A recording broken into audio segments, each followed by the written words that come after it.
Mahasiswa yang mengatasnamakan BEM seluruh daerah istimewa Yogyakarta menggelar unjuk rasa menolak campur tangan Presiden Jokowi pada pemilu 2024. Unjuk rasa mahasiswa diwarnai aksi dorong pagar.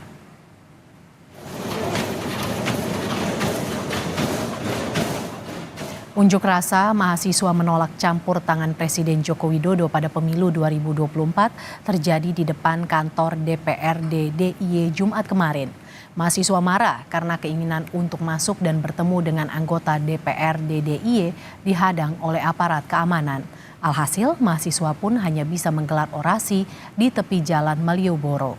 Dalam orasinya, massa mengkritik Presiden Joko Widodo yang dianggap memberi dukungan kepada salah satu pasangan calon presiden dan wakil presiden demi melanggengkan kekuasaannya melalui dinasti politik. Selain itu, aparat keamanan dan seluruh instansi yang terkait dengan penyelenggaraan pemilu diingatkan bersikap netral.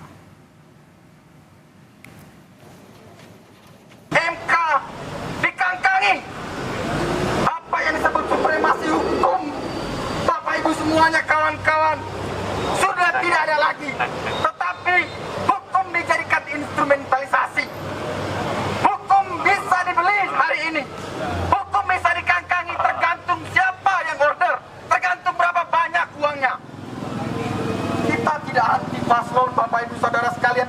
Kita tidak anti pemilu. Tetapi kita mengharapkan pemilu itu jujur dan adil. Aksi menuntut Presiden Jokowi netral dalam pemilu 2024 juga digelar sejumlah mahasiswa dan dosen di Surabaya, Jawa Timur. Di depan Gedung Negara Gerahadi, massa mengecam politik dinasti yang terjadi saat ini, serta menganggap Jokowi telah melanggar konstitusi. Mereka juga menuntut Jokowi mundur dari jabatannya sebagai presiden jika tidak netral dalam pemilu.